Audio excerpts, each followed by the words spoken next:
We live in a world where goals are often seen as tasks on a checklist or something abstract that we chase without ever truly connecting to them. We treat our aspirations like distant dreams, as if they belong to someone else. We might say we want to get healthier, advance in our career, or build stronger relationships, but for many of us, there's a gap between wanting and doing. The reason? We don't take these goals personally enough. We don't make them an integral part of our identity. Here's the truth: if you want to achieve anything significant, you have to stop seeing your goals as things on the outside that you hope to reach one day. You have to own them. You have to make them personal. When you do that, everything changes. Let's break this down. What does it mean to make a goal personal? It means that your goal isn't just something you'd like to do, it's something that's deeply tied to who you are and what you value most. It's about connecting your goal to something that truly matters to you on a personal level, something that lights a fire inside of you. When a goal is personal, it's no longer an option to pursue it, it becomes a necessity. Think about the things in your life that you consider non-negotiable. Maybe it's your family, your health, or your integrity. These are things you protect and nurture because they're personal to you. You don't question whether or not you'll make time for your loved ones or if you'll keep your word when it matters most. You just do it because it's part of who you are. When you make your goals this personal, you no longer ask, "Can I do this?" Or "Should I do this?" You simply do what it takes because it matters to you in a deep, fundamental way. One of the biggest mistakes people make is thinking that they can accomplish their goals without really owning them. They set goals that sound good on paper, like getting a promotion, running a marathon, or learning a new skill, but they don't tie those goals to anything meaningful in their own life. They fail to see how achieving these goals will directly impact their happiness, well-being, or future. As a result, they lack the motivation to stick with it when things get hard. Let's use a common example: losing weight or getting in shape. Many people set fitness goals at the beginning of the year. They sign up for the gym, buy new workout gear, and maybe even hire a trainer. But by February or March, they've given up. Why? Because they didn't make the goal personal enough. They saw it as something they should do, not something they must do. When you take that same goal and make it personal, when you connect it to something real in your life, like wanting to be healthy for your kids or having the energy to live life to the fullest, everything changes.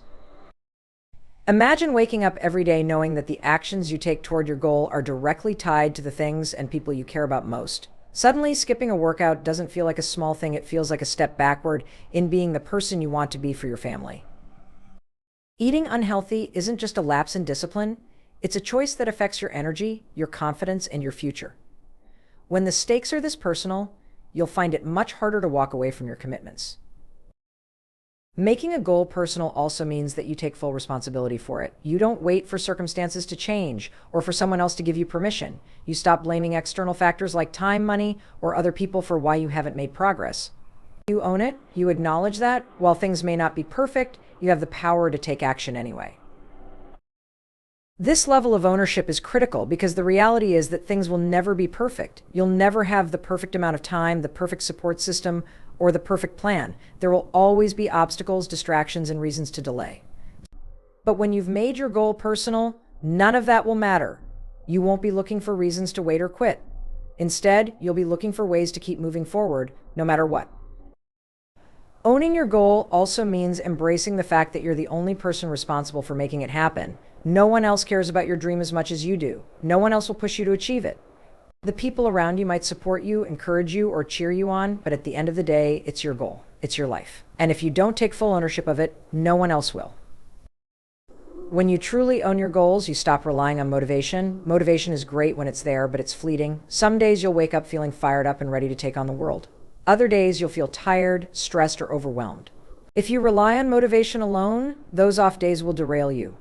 But when your goal is personal, when you've made it part of who you are, you act whether you feel like it or not. You don't wait to feel motivated because you know that this is your goal, and no one is going to make it happen except you. Think about the last time you made a promise to someone you love, maybe your child, your partner, or a close friend.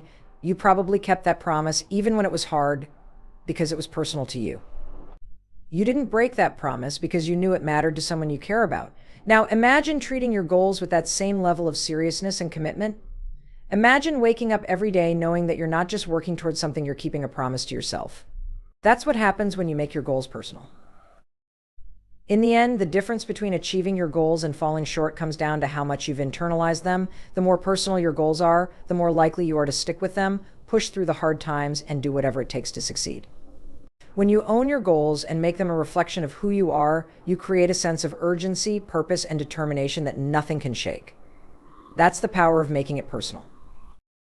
We often wait for the perfect moment. We wait for a sign, a push, or someone to tell us, it's okay, you can start now in life. We're conditioned to think that we need permission or some external validation before we can pursue our dreams, chase our goals, or make significant changes.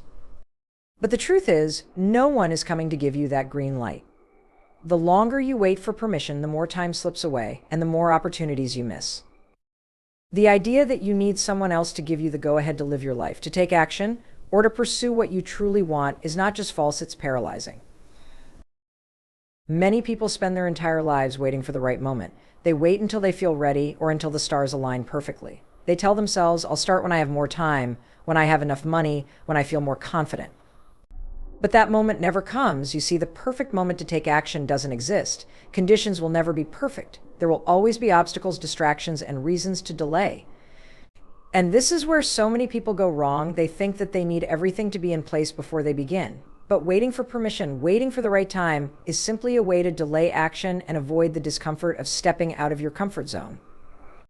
If you want to achieve your goals, you have to stop waiting for permission, you have to make the decision to act, and you have to make it personal. No one else is going to make your dreams happen. No one else is going to push you out of bed in the morning, drag you to the gym, or sit you down at the desk to work on your side project. It's all on you. And this isn't a bad thing, this is empowering. Because when you stop waiting for permission and start taking action, you realize that you're in control of your own life. Taking action requires a shift in mindset. Instead of thinking, I'll start when I'm ready, you need to tell yourself, I'm ready now, even if you don't feel ready. Even if you're scared, uncertain, or unsure of the next step. The truth is, you will never feel 100% ready, and that's okay. The secret is that action comes before confidence, not the other way around. You don't need to feel confident to take action. You build confidence by taking action. Every step you take, no matter how small, brings you closer to your goal and strengthens your belief in your ability to succeed. Consider the 5-second rule, made popular by Mel Robbins. The rule is simple. When you have an impulse to take action on something important, you count down 5, 4, 3, 2, 1, and then physically move. This technique helps override your brain's instinct to hesitate and overthink. You don't give yourself the chance to talk yourself out of it. This is crucial because in those first few seconds after you decide you want to do something, your brain will try to stop you. It will flood you with excuses, fears, and doubts. You'll start thinking about all the reasons why now isn't the right time, why you're not good enough, or why you should wait. But when you take action before your brain can sabotage you, you start to break the habit of waiting for permission. You don't need to wait for someone to validate your dreams. So many people hold back because they feel they need approval from others. They want reassurance from friends, family, or society that what they're doing is worthwhile. But here's the thing, if you constantly seek validation from others, you'll never move forward. Why? Because no one else can understand your dream the way you do.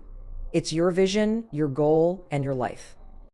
Waiting for others to approve of your dreams is like waiting for permission to be yourself. It's not going to happen because no one else can give you the validation you're looking for except you. Take a moment to think about what you've been putting off. What have you been waiting to start? What project, goal, or change have you been dreaming of but haven't acted on because you're waiting for some magical moment when everything feels perfect? That moment isn't coming. The only way to move forward is to take action now, even if it's messy, even if it's imperfect. Taking action is the key to making your goals personal. When you act, you take ownership of your dreams. You show yourself and the world that you're serious about what you want. It's not just a someday thing, it's a right now thing. This isn't about grand gestures or making life-altering moves overnight. It's about small, consistent actions that move you in the direction of your goals. Each time you take action, you're building momentum, and momentum is powerful. It creates a sense of progress, and progress fuels motivation. When you make it personal by taking action, you shift the focus from waiting for things to happen to making things happen. You stop being a passive observer in your own life and start being the driver. And the best part, when you start taking action, opportunities appear. Doors that you didn't even know existed start to open. Why? Because you're moving, you're engaged, and you're showing the world and yourself that you're serious about your dreams. And yes, taking action can be scary. It can feel uncomfortable, especially when you're stepping into the unknown. But discomfort is where growth happens. The more you step outside of your comfort zone, the more you expand your capabilities. You start to realize that the things you once feared aren't so intimidating after all. You build resilience, strength, and courage. In the end, waiting for permission is just an excuse. It's a way to protect yourself from failure, rejection, or discomfort, but it's also a surefire way to keep yourself stuck. The only permission you need is from yourself. The only validation you need is knowing that what you're doing matters to you. So stop waiting. Take action now. Make it personal by taking ownership of your goals and dreams. Don't wait for the right time, because the right time is now. The sooner you take action, the sooner you'll see progress. And once you start, you'll realize that the power to create the life you want has been in your hands all along. No permission required.